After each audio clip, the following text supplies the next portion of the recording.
Assalamu alaikum dear students. I really hope you all are fine. I'm your chemistry instructor Professor Shabazz. Students आज के इस particular lecture में हम exercise का second portion discuss करेंगे और जिसमें short question and long questions के बारे में आपके साथ बातचीत होगी. So let's move toward white board. जी डियर स्टूडेंट्स, तो आज हम अपना एक्सरसाइज का पोर्शन स्टार्ट करेंगे. The first question is which is question number 6. What is acid rain and how it affects our environment? Students, इसके साथ जो क्वेश्चन 4 और 5 है, जो कि मैं इसको बाद में डिस्कस करूंगा, वो क्यों बाद में डिस्कस करूंगा, नोट्स में मैंने उन क्वेश्चंस को शामिल किया है जिनकी प्रेजेंटेशन या लॉन्ग क्वेश्चन आने के ज़्यादा चांसेस होते हैं, और जो क्वेश्चंस अभी नोट्स में शामिल नहीं है वो मैंने ऑलरेडी आपके साथ चैप्टर के दौरान ही डिटेल के साथ डिस्कस किए होते हैं. सो हम उनको अभी भी इस लेक्चर में रिव्यू भी करेंगे, लेकिन उनकी जो अटेम्प्टेशन है वो लेक्चर में आपने सीख ली होती है. सो स्टूडेंट्स, हमारा यहाँ पे फर्स्ट क्वेश्चन जो है वो एसिड रेन. सो एसिड रेन वो बारिश का पानी जिसकी पीएच 5 से कम समझी जाती है, हम उसको एसिड रेन कहते हैं. सबसे पहले स्टूडेंट्स को ऑगस्ट स्मिथ ने इसके बारे में बात की थी, और ये इन 1950s एक बड़ा ही सीरियस किस्म का इन्वायरमेंटल फैक्टर बन के सामने आया था. अब हम सब जानते हैं कि हवा में कार्बन डाइऑक्साइड तो होती है, पानी जैसे उस कार्बन डाइऑक्साइड से मिलता है तो कार्बोनिक एसिड में कन्वर्ट होगा. सो कार्बोनिक एसिड की वजह से जो पीएच है वो 5.6 तक रहती है, जो कि नॉर्मल बात है. लेकिन हवा में मौजूद सल्फर और नाइट्रोजन के ऑक्साइड्स जो हैं, जब वो भी पानी में शामिल होते हैं,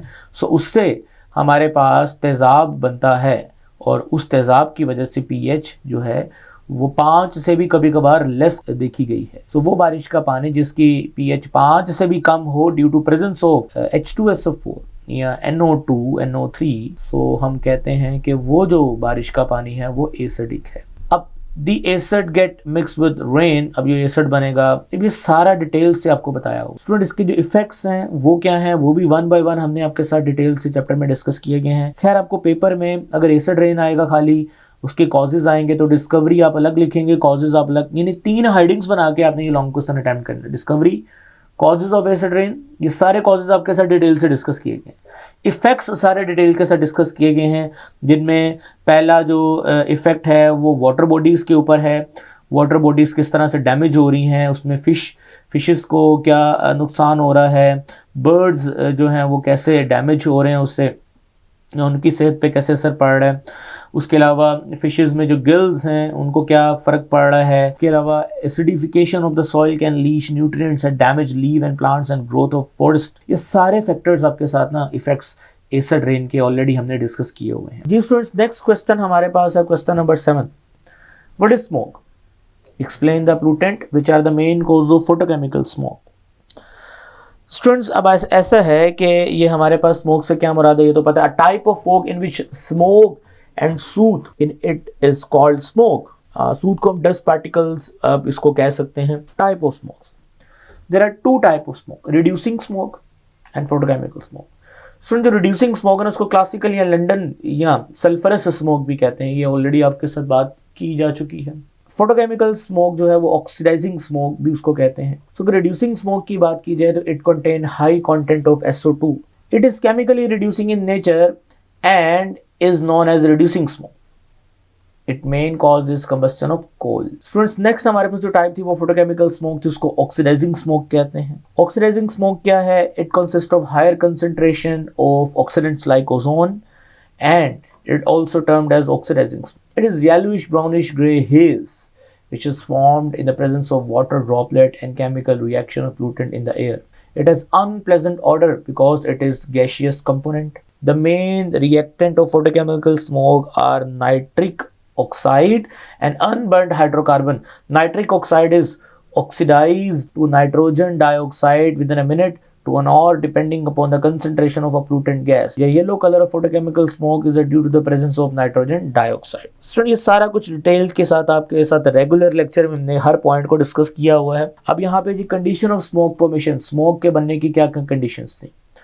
तो there must be sufficient NO hydrocarbon and VOCs यानी volatile organic compounds emitted by the vehicle. Sunlight होनी चाहिए so that the chemical reaction may occur at a rapid rate. The movement of air mass must be little so the reaction is not disturbed. Oxidizing agent form in a photochemical smoke, उनमें कौन कौन से agents हैं जो photochemical smoke में पाए जाते हैं? उनमें H2O2 है, HNO3 है, peroxyacetyl nitrate है, ओजोन इन द एयर जो है उसमें ये सारे केमिकल्स पाए जाते हैं. PAN is an eye irritant and also toxic to plant. ये सब चीजें आपको ऑलरेडी बता चुके हैं जी स्टूडेंट। नेक्स्ट क्वेश्चन है question number 8, why is ozone layer depleting, what will happen when the concentration of ozone will decrease. Students आपको पता है कि ओजोन जो है, सबसे पहले तो पॉइंट लिखा गया है, आपने इसी तरह ओजोन के पहले पॉइंट्स मेंशन करने हैं कि ओजोन लेयर डिप्लीटिंग से क्या मुराद है, उसके लिए पहले points.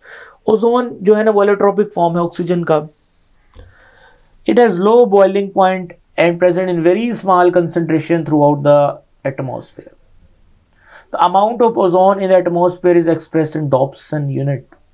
The normal amount of overhead ozone is about 350 Dobson. The ozone layer 25 to 28 kilometre higher in stratosphere surround the global. आपको पता है stratosphere में ओजोन पाई जाती है और जो सराउंड करती है ग्लोब को और फिल्टर करती है most of the harmful ultraviolet rays in the sunlight before they could reach on the earth. Therefore there is a substantial reduction in the ozone layer. The life of the earth would be threatened. इसका मतलब है कि जब वो harmful radiations को रोकती है, सो अगर तो ओजोन लेयर में रिडक्शन हो जाए, सो ये तो फिर लाइफ जो है अर्थ के ऊपर हमारे लिए खतरा बन जाएगी, लाइफ यानी जिंदा रहना अर्थ के ऊपर। In 1980s large hole in the ozone layer over Antarctic was discovered which represent as a major environmental crisis. 1980 में एक बड़ा अंटार्कटिक के करीब जो इलाका था वहाँ पे एक बड़ा ओजोन का होल देखा गया लेयर के अंदर। सो वो एक एनवायरमेंटल क्राइसिस बहुत बड़ा वहाँ पे उसको फिर माना गया। क्यों? क्योंकि डायरेक्ट सनलाइट जब अर्थ तक पहुँचेंगी तो वो हार्मफुल रेडिएशंस भी पहुंचेंगी अर्थ तक, तो जिससे हम डैमेज हो सकते हैं। Ozone is produced in most of the tropical region. अभी ये सारी बातें स्टूडेंट्स यहाँ पे दोबारा से एक्सप्लेन नहीं की जाती, मैं जस्ट रिव्यू कर रहा हूँ, बार बार मैं आपसे ये अर्ज कर रहा हूँ कि अगर आप इनको डिटेल से दोबारा समझना चाहते हैं तो आप रेगुलर लेक्चर में जाके उसको डिटेल से देखिएगा। So ozone is produced most of the tropical region by the photochemical reaction of oxygen, from where it is transported to polar region. It acts as a pollutant and cause various health problem. Damage करता है eyes को, aggravate asthma, decrease the elasticity of lungs tissue, coughing, chest discomfort. It is a harmful to the plant and the other material. Attack rubber, reduce durability and the appearance of paint and cause fabric dyes to fade.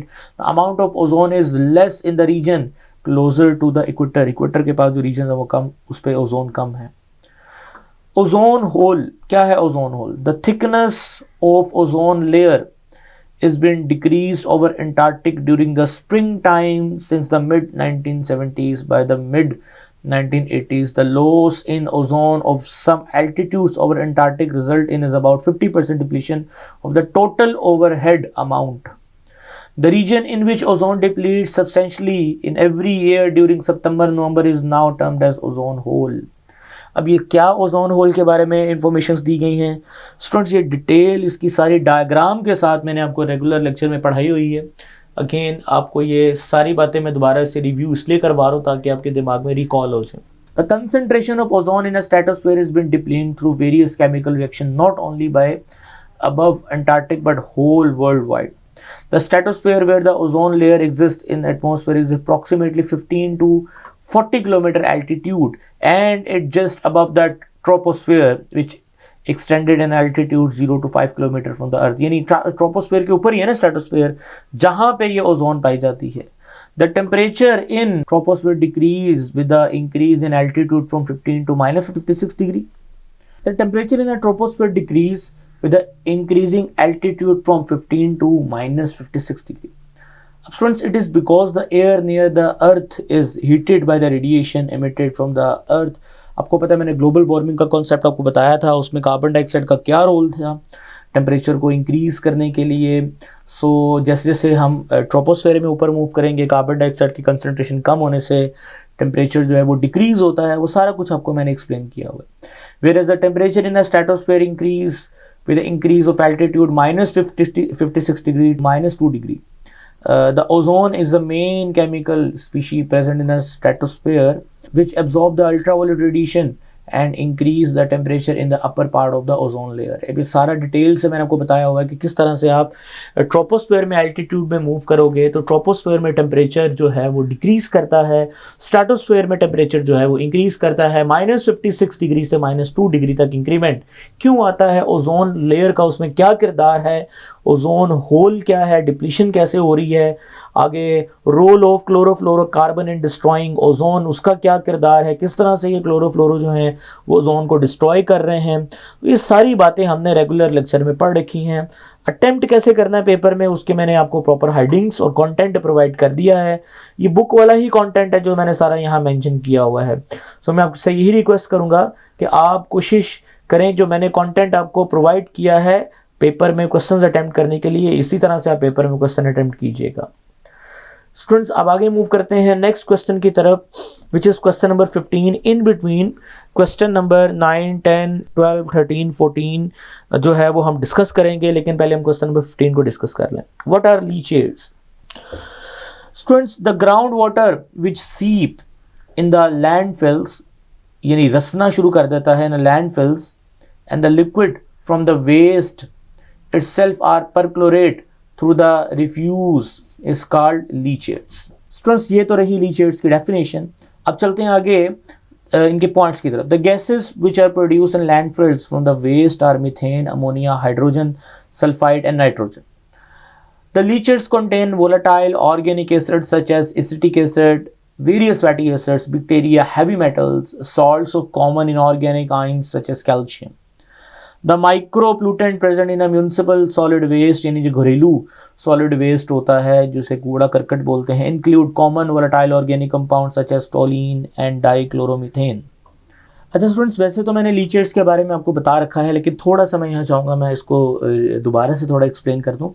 आप लोगों ने पढ़ा था leachates में होता क्या है कि डंपिंग के थ्रू बड़े बड़े होल्स बनाते हैं ज़मीन में और उसमें हम जो गार्बेज है वो डंप करते हैं। लाइक ये होल है, हम इस होल में गार्बेज को क्या करेंगे स्टूडेंट्स, डंप करेंगे। गार्बेज को डंप करने के बाद हम इसको भर देंगे। होता क्या है कि जब बारिश आती है तो बारिश के आने से बारिश का पानी जब पड़ेगा मट्टी के ऊपर तो मट्टी में जज़ब होगा। तो ये गार्बेज जो है, जब ये पानी और गार्बेज, कूड़ा करकट और पानी जो मिक्स हो जाते हैं, इस मिक्सिंग के बाद इसमें डिफरेंट तरह के रिएक्शंस होते हैं। उन रिएक्शंस की वजह से आपको बताया गया है कि कुछ गैसेस प्रोड्यूस होती हैं like ammonia, hydrogen sulphide, oxygen. कुछ वोलेटाइल ऑर्गेनिक कंपाउंड्स प्रोड्यूस होते हैं, कुछ हैवी मेटल्स उनमें से निकलते हैं। इस रिएक्शन के बाद जो पानी परक्लोरेट होगा, वो परक्लोरेटेड वाटर जो है हम उसको लीचेट्स बोलते हैं। अब वो लीचेट्स जो हैं वो ग्राउंड वाटर को डेफिनेटली आपको पता है कि क्या कर सकता है, कंटेमिनेट कर सकता है। सो उनमें कौन कौन सी कंटेमिनेशन शामिल हैं, तो ये तीनों पॉइंट्स में कंटेमिनेशन जो है वो मेंशन की गई हैं। और फर्स्ट ऑफ ऑल लीचेट्स क्या होते हैं वो ऊपर बताया गया। आई होप कि आपको ऑलरेडी ये क्लियर थी बात, मैंने इसको री एक्सप्लेन कर दिया। अब हम चलते हैं नेक्स्ट क्वेश्चन की तरफ, विच इज क्वेश्चन नंबर 16। जी स्टूडेंट्स, अब क्वेश्चन नंबर 16 में नोट्स में शामिल नहीं है, तो हम लोग पहले अब वो तमाम क्वेश्चंस को डिस्कस करने वाले हैं जो अब नोट्स के अलावा हैं और वो पेपर में आते भी हैं और उनको हमने लेक्चर में ही ज़बरदस्त तरीके से क्वेश्चंस की फॉर्म में डिस्कस किया हुआ है। तो like question number 4, discuss in detail the components of environment. Environment के जो कंपोनेंट्स हैं वो डिस्कस करें। स्टूडेंट्स, अब हम चलते हैं अपने टेक्स्ट बुक की तरफ और देखते हैं कि हमने इसका क्या रेलेवेंट कंटेंट पढ़ा था। जी स्टूडेंट्स, अब हम कंपोनेंट ऑफ एनवायरनमेंट की बात करें तो इसमें ना 4 मेजर कंपोनेंट आपने पढ़े थे इसके, atmosphere, hydrosphere, lithosphere and biosphere. Students, one by one हमने इनकी डिटेल भी डिस्कस की थी। एटमॉस्फेयर से क्या मुराद है, हाइड्रोस्फेयर से क्या मुराद है, लिथोस्फेयर से क्या मुराद है और बायोस्फेयर से क्या मुराद है। थोड़ा सा मैं एक्सप्लेन कर दूं, जहाँ जहाँ पे भी एयर मिलेगी आपको एनवायरनमेंट के अंदर वो सारे का सारा एटमॉस्फेयर है। वाटर बॉडीज जो हैं वो सारी की सारी हाइड्रोस्फेयर में आती हैं। जितने भी रिजिड एंड रॉक क्रस्ट है अर्थ के ऊपर वो सारे का सारा लिथोस्फेयर में आता है। उसमें बायोस्फेयर जो है वो एटमॉस्फेयर, हाइड्रोस्फेयर और लिथोस्फेयर में वो तमाम एरिया जहाँ पे लाइफ पॉसिबल है उसको हमने बायोस्फेयर में कंडक्ट किया था। तो स्टूडेंट्स, कंपोनेंट ऑफ एनवायरनमेंट पूछेंगे तो आपने वन बाय वन आपने इन चारों को एक्सप्लेन करना है। वैसे चारों तो नहीं आएंगे, लेकिन कोई एक आ सकता है लॉन्ग में भी और शॉर्ट क्वेश्चन भी इनमें से बन सकते हैं। सो आपने रेगुलर लेक्चर में डिटेल्स, इनमें डिफ्रेंशिएशन, इनकी जो एग्जांपल्स थी, इनकी एक्सप्लेनेशन जो थी वो सारी देख ली थी। हाइड्रोस्फेयर से क्या मुराद है, लिथोस्फेयर से, एटमॉस्फेयर से, बायोस्फेयर से, तो आप अपने रेगुलर लेक्चर में इसका क्वेश्चन का आंसर इजीली फाइंड आउट कर सकते हैं। स्टूडेंट, अब हम मूव कर रहे हैं नेक्स्ट क्वेश्चन की तरफ, question number 5। Describe natural and human sources of carbon monoxide, nitrogen oxide and sulphur oxide. यानी कि हमने नेचुरल और human resources carbon monoxide, nitrogen oxide और सल्फर ऑक्साइड की एक्सप्लेन करने हैं। So let's move toward content. जी स्टूडेंट्स, अब हम अगर सोर्सेज की बात करें कार्बन मोनोऑक्साइड की, first of all so carbon monoxide के नेचुरल सोर्सेज की हाइडिंग बनानी है और फिर अपनी ह्यूमन एक्टिविटीज़ की। सो नेचुरल सोर्सेज की बात की जाए तो students volcanic eruption, natural gas emission and oxidation of methane in atmosphere, ये कार्बन मोनोऑक्साइड की नेचुरल सोर्स की मदद से हम देख सकते हैं कि कार्बन मोनोऑक्साइड इन सोर्सेज की वजह से एटमॉस्फेयर में आती है। ह्यूमन एक्टिविटीज़ की बात की जाए तो students again fuel burn in a various type of transportation, motor vehicles, railways, aircraft में जो major source of 75% carbon monoxide है इन एटमॉस्फेयर, वो ह्यूमन एक्टिविटीज़ की वजह से ही है। सो ह्यूमन एक्टिविटीज़ की वजह से ही ज़्यादातर कार्बन मोनोऑक्साइड जो है वो एनवायरनमेंट में एग्जॉस्ट हो रही है। कंबस्शन ऑफ फॉसिल फ्यूल है, एग्रीकल्चर प्रोडक्ट्स की बर्निंग है। इसी तरह से हम लोग अगर इंडस्ट्री की बात करें तो उसमें iron and steel and petroleum and cement, brick kilns and paper and pulp, incomplete combustion and dissociation of carbon dioxide at a high temperature also produce carbon monoxide। तो स्टूडेंट्स आपको डिटेल से carbon monoxide के natural and human activities पढ़ाई थी। इस तरह से अब हम मूव करते हैं नेक्स्ट नाइट्रोजन के ऑक्साइड्स के सोर्सेज की तरफ। अगेन उसका भी नेचुरल एंड ह्यूमन एक्टिविटी के रेलेवेंट जो भी सोर्स था वो हमने ऑलरेडी कंटेंट में डिस्कस कर रखा है, लेक्चर में आप ये देख सकते हैं। इस तरह से सल्फर के ऑक्साइड यानी सल्फर डाइऑक्साइड एंड ट्राइऑक्साइड, उसके नेचुरल एंड ह्यूमन एक्टिविटी की वजह से जो सोर्सेज हैं वो भी हमने ऑलरेडी डिस्कस कर रखे हैं। जी स्टूडेंट्स, अब आप इनको अपने रेलेवेंट लेक्चर में जाके रिव्यू कर सकते हैं। एक्सरसाइज के क्वेश्चन का ये जो आंसर है आप इजीली आपके लेक्चर में आपको मिल जाएगा। स्टूडेंट्स अब हम मूव कर रहे हैं नेक्स्ट क्वेश्चन की तरफ। जी स्टूडेंट, नेक्स्ट क्वेश्चन जो है वो 6 क्वेश्चन हम ऑलरेडी डिस्कस कर चुके हैं, 7th, 8th, 9th। How is oil spillage affects the marine life? इसको हाउ इज ऑयल स्पिलेज भी कुछ लोग बोलते हैं, इसको स्पिल्ज भी कुछ बोलते हैं, आप दोनों बोल सकते हैं, स्पिलेज भी बोल सकते हैं इसको। सो ये कैसे मारीन लाइफ को इफेक्ट करता है हम इसको देखते हैं। जी स्टूडेंट्स, ऑयल स्पिलेज के अंदर या ऑयल स्पिल्ज भी इसको कह सकते हैं, मैंने जैसे कि ऑलरेडी बताया आपको, पेट्रोलियम और क्रूड ऑयल जो है वो complex mixture of many organic mainly hydrocarbon. The petroleum product are used as a fuel, lubricant and manufacturing of petrochemical, आपको पता है, a plastic and electrical appliance, synthetic rubber and detergent. अब होता क्या है कि सी वाटर में get polluted by the accidental oil spills, यानी कि जो बड़े बड़े कार्गोस टैंकर होते हैं उनका कभी कभार ऑयल जो है टैंकर में से स्पिल यानी बाहर आ जाता है, लीक कर जाता है। सो वो जो कार्गो ऑयल टैंकर्स हैं जो समंदर के रास्ते से एक मुल्क से दूसरे मुल्क ट्रैवल करते हैं तजारत की मकसद के लिए, सो उसमें ऑयल स्पिल कर गया अगर, यानी उसका बाहर आ गया, ऑयल लीक कर गया, तो उससे क्या होगा, many petroleum products are poisonous and pose serious health problem to human and animal and aquatic life. अब ये सारा कुछ मैंने बताया था आपको डिटेल से कि जब वो जैसे ही वाटर पे वो एक लेयर बना लेगा तो लाइट ट्रांसमिट भी नहीं कर पाती और बहुत सारे हज़र्ड्स केमिकल होते हैं पेट्रोलियम प्रोडक्ट के अंदर, ऑयल के अंदर, जो कार्गो टैंकर से लीक होगा और वो फिर एक्वेटिक जो लिविंग थिंग्स हैं उनको किस तरह से वो डैमेज करता है। ये सारी एक्सप्लेनेशन आपको इस लेक्चर में आपको डिटेल से दी थी। सो आप रेलिवेंट लेक्चर में जाके अगेन इसकी डिटेल एक्सप्लेनेशन पढ़ सकते हैं। लाइट ट्रांसमिशन कैसे रोकता है, प्लांट्स कैसे इफेक्ट होते हैं, वो भी पॉइंट डिस्कस किया गया था। जी स्टूडेंट्स, अब हम चलते हैं क्वेश्चन नंबर 10 की तरफ। How detergents are threat to aquatic animal life and explain how pesticides are dangerous to human beings. ये दोनों सवालों के जवाब हम इकट्ठे देखते हैं। सबसे पहले डिटर्जेंट्स का और फिर पेस्टिसाइड्स का क्या ह्यूमन बींग पे हार्मफुल इफेक्ट था। Detergents are excessively used in industry as a household as a cleaning agent. The amount of disposed detergents in waste water is increasing day by day. The wastewater, when discharged in river and sea, greatly affected by aquatic life. Detergents content of waste water mobilize the bound toxic ions of heavy metals such as lead, cadmium, mercury. From sediments, यानी कि जो ज़मीन में तहें होती हैं मट्टी की, उन्हें सेडिमेंट्स बोलते हैं, इनटू द वाटर, यानी मट्टी की तहों में मौजूद कैडमियम, लेड और मरकरी के आइंस को मोबिलाइज करता है डिटर्जेंट्स ताकि वो बाहर आएँ। जब वो बाहर आएंगे तो सिंपल सी बात है, जो पानी है उसमें रहने वाले जो एक्वेटिक ऑर्गेनिजम्स हैं उनके लिए वो ख़तरा बन सकती हैं ये हैवी मेटल्स। अगेन पेस्टिसाइड्स की बात कर लेते हैं जी। पेस्टिसाइड्स को ऑलरेडी स्टूडेंट्स हमने काफ़ी डिटेल से डिस्कस कर रखा है। हमने इसमें डिफरेंट तरह के पेस्टिसाइड्स देखे थे। पेस्टिसाइड्स में फिर हमने फंगिसाइड्स देखे थे, इंसेक्टिसाइड्स देखे थे, हर्बिसाइड्स देखे थे, इनके क्या काम हैं, ये किस तरह की बीमारियों के ख़िलाफ़ मुज़ाहमत पैदा करते हैं। तो ये सारी चीज़ें हमने पेस्टिसाइड्स के बारे में पढ़ी थी, और किस तरह से पेस्टिसाइड्स का हमें फ़ायदा तो होता है, लेकिन किस तरह से ये हमारे लिए हार्मफुल भी होते हैं वो भी आपको डिटेल से इस लेक्चर में बताया था। सो पेस्टिसाइड वाले लेक्चर में आप जाके इस रेलेवेंट क्वेश्चन की डिटेल आप हासिल कर सकते हैं। स्टूडेंट अब हम मूव करते हैं नेक्स्ट क्वेश्चन की तरफ। Question number 13, discuss industrial waste effluents, और उसके साथ ही हम नेक्स्ट क्वेश्चन को डिस्कस करेंगे how water purified made portable, discuss in detail, और लास्ट में हम explain the process of incineration in industrial waste. Students मैं आपको थोड़ा सा यहीं पे एक्सप्लेन कर देता हूँ। इंडस्ट्रियल वेस्ट एफिलेंट वाला जो टॉपिक है, अगर आप उसको रिव्यू करेंगे तो मैंने डिटेल से वहाँ पे आपको इंडस्ट्रियल वेस्ट एफिलेंट्स के बारे में एक्सप्लेनेशन दी है आपको। दूसरा है हाउ वाटर प्योरीफाइड, वाटर को कैसे प्योरीफाई किया जाता है, उसको कैसे जो है वो पोर्टेबल बनाया जा सकता है, इसको भी मैंने डिटेल से इसका नेक्स्ट लेक्चर यही डिस्कस किया था। सो आप वहाँ जाके उसको रेगुलर लेक्चर में देख सकते हैं जी। स्टूडेंट अब जो लास्ट क्वेश्चन है, explain the process of incineration of industrial waste. Incineration का जो डिटेल प्रोसेस है, किस तरह से हम ऐश में कन्वर्ट करते हैं गार्बेज को और उसको फिर डिस्पोज करते हैं, और उसके एडवांटेजेस डिसएडवांटेजेस, किस तरह से इनकी ऐश जो है वो टॉक्सिक होती है, और वो सारी बातें आपके साथ ऑलरेडी डिस्कस कर चुके हैं। तो ये भी रेलेवेंट क्वेश्चन आप अपने टॉपिक में जाके इसकी डिटेल हासिल कर सकते हैं। सो आई रियली होप स्टूडेंट्स कि आपने 16 चैप्टर के क्वेश्चंस को एक दफ़ा रिव्यू कर लिया है। मैक्सिमम क्वेश्चंस ऐसे ही होते हैं जो हमने ऑलरेडी चैप्टर में उनको रिव्यू किया होता है, पढ़ा होता है डिटेल से। इंशाल्लाह ताला मिलते हैं नेक्स्ट लेक्चर में, तब तक के लिए मुझे इजाज़त दीजिएगा। टेक केयर, अल्लाह हाफिज़।